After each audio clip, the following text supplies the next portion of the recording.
Bonjour les excellents, dans cette vidéo, exercice niveau première en maths spécialité sur le chapitre dérivation et application. Allez, c'est parti.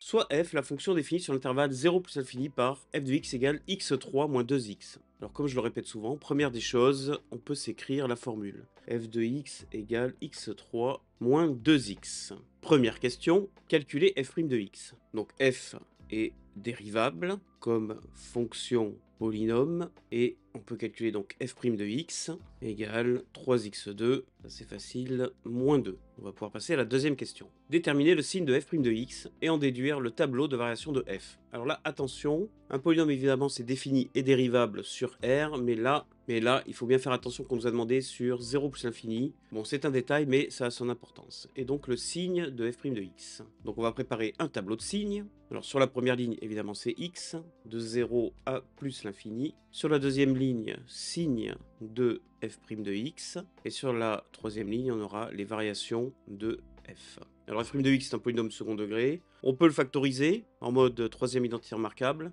On peut aussi directement faire un discriminant. Donc b vaut 0, b carré moins 4ac, donc 0 carré moins 4 fois le a c'est 3 et le c c'est moins 2. Donc moins 12 fois moins 2, ça nous donne 24. Delta est strictement positif. Il y a donc deux racines, x1 et x2, donc moins b moins racine de delta sur 2a, qui nous donne, alors 24, c'est 2 fois 12, c'est-à-dire 2 fois 4 fois 3. Donc en fait, ça nous donne 2 racines de 6 sur 2 fois 3, et donc, alors le moins ici, ne pas oublier le moins racine de 6 sur 3. Et donc x2, tout naturellement, racine de 6 sur 3. Alors le moins racine de 6 sur 3 ne va pas apparaître dans le tableau de signes, puisqu'on est sur 0 plus infini. Et donc on a racine de 6 sur 3 ici, qui va nous donner 0, on vient de le prouver. La deuxième racine est quelque part par là-bas, moins racine de 6 sur 3. À l'extérieur des racines, on a le signe de a, c'est-à-dire positif, et entre les deux racines, le signe de moins a, c'est-à-dire négatif. Et donc, les variations de f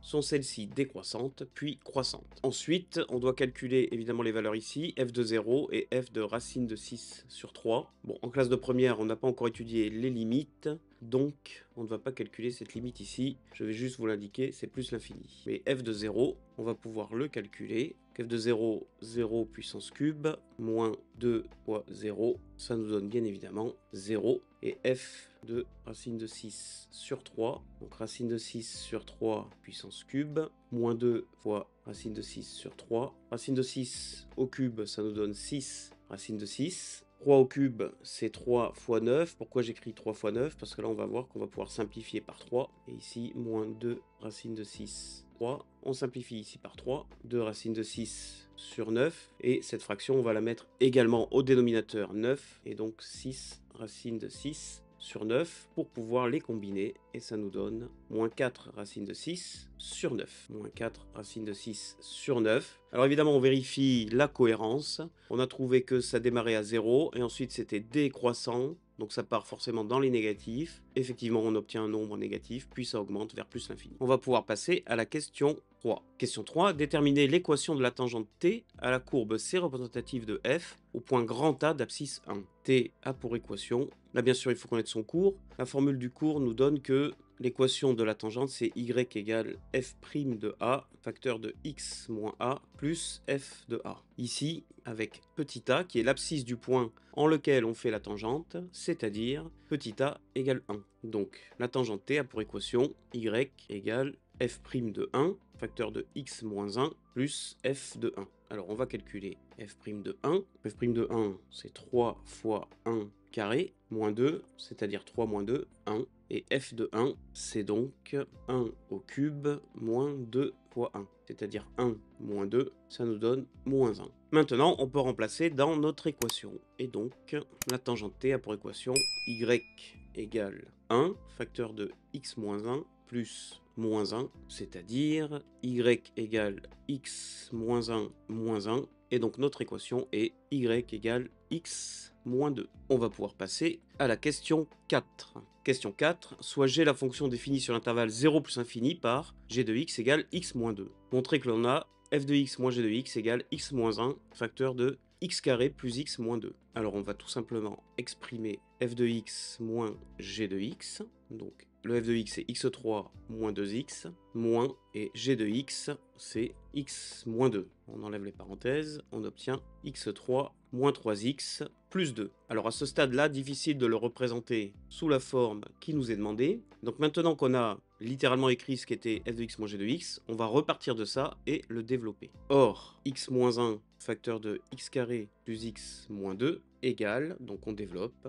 d'abord le x, x3 plus x2 moins 2x, et ensuite le moins 1, moins x2 moins x plus 2, c'est-à-dire x3, alors x carré moins x carré s'élimine, moins 2x moins x moins 3x, et plus 2 à la fin. On a donc bien f de x moins g de x égale x moins 1 facteur de x carré plus x moins 2. On peut passer à la question B. Question B, étudier le signe de f de x moins g de x. Alors évidemment, la question A nous a permis d'avoir une factorisation de f de x moins g de x. Et donc, sur la base de cette factorisation, on va pouvoir étudier le signe. Donc on va préparer un tableau de signes. Une première ligne avec x, donc de 0 à plus l'infini. Une deuxième ligne avec le premier facteur, x moins 1. Une deuxième ligne avec le deuxième facteur, x carré plus x moins 2, et une troisième ligne finalement avec le signe de f de x moins g de x, qui va être la combinaison des deux. Alors x moins 1 s'annule pour x égale 1,